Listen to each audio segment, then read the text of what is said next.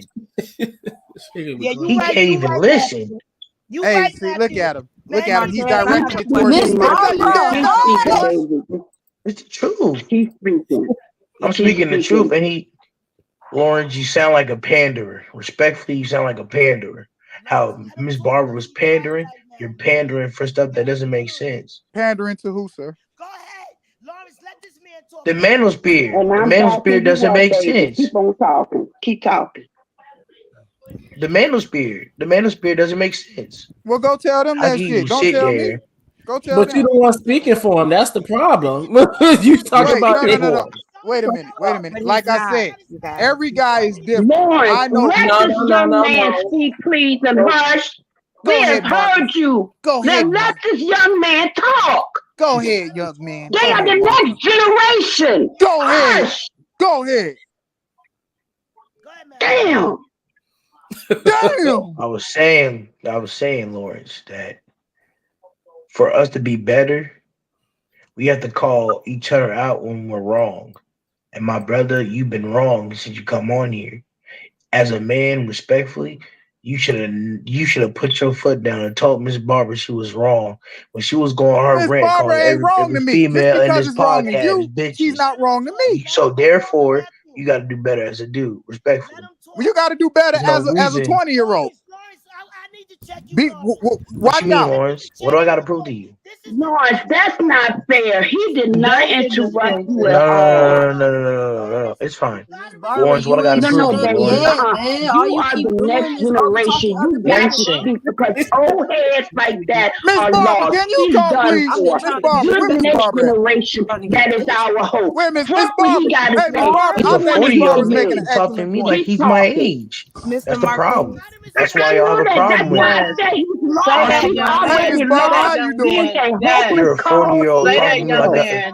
He Lawrence. lost. Say Like, that. Mr. Matthews, Something are you to done? Say that, Is listen young Lawrence to. done man. cutting me off? I Is have a Lawrence done question. cutting me off? Is Lawrence done cutting me off? I don't think Lawrence has anything to say to you, sir. I think the questions you're asking Okay. are not going to get answered. But I'm gonna say this: the reason why Lawrence is sitting here and laughing and giggling because he acts like a 20-year-old. He acts like me. So talking to him is like basically talking to me, and it's a problem when I'm more emotionally mature and I can understand that.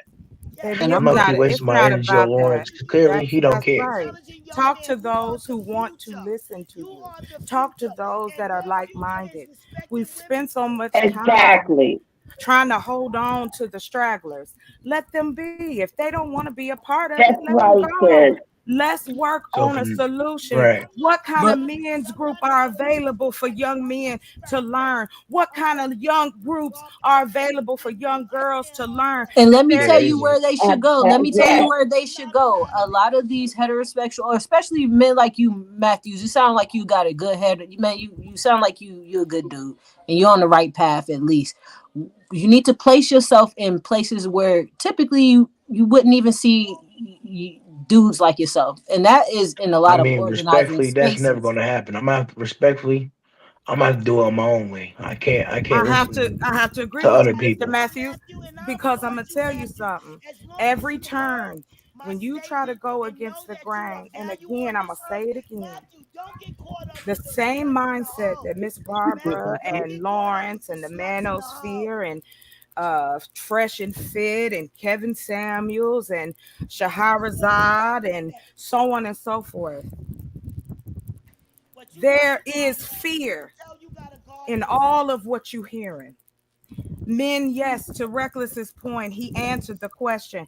It's kind of like when you take everything away from a person who is racist, right? First they'll use, well, I'm not racist. I'm not racist. But it's not about you alone. You don't live in the world alone. We can sit up here and pretend that we don't judge each other. That makes no sense. Of course we judge each other. We judge each other to see if we can talk to each other, if we can have a relationship. That's what judgment is about. And Lawrence talking about he don't judge nobody. First of all, Lawrence, that's cap. I have dated If you saw men. a bum down the street with some tore up shoes, you gonna say that You bum judge got, when you you gonna say that bum driving. don't look It good. makes no sense. But let me tell you something. There's fear, baby. Listen. And if you got any friends or anybody that does want to listen, you know, the same people that keep yelling about the Bible and God, didn't the story say Jesus didn't talk to everybody? Those who wanted to listen. There ain't that many stories where people were on a positive note if they didn't follow what was going on. If they decided, you better go and preach the word. Listen, that's why they said, oh, they'll use Sodom and Gomorrah, modern women, they doing too much. It was illegal to read in this country, baby. A woman wasn't allowed to read. And Black women, the only reason we were given a vote was because we had to stand next to white women, because Black men had already, they were fighting for themselves. They weren't fighting for us at that moment. And now we see the residuals of it. We didn't do anything after Martin Luther King got shot, after Malcolm X got shot. Then you got Al Sharpton. He got a job at CNN. Jesse, what's his name? Mr. Rainbow Coalition. Jesse Jackson. We ain't got no leaders. We haven't had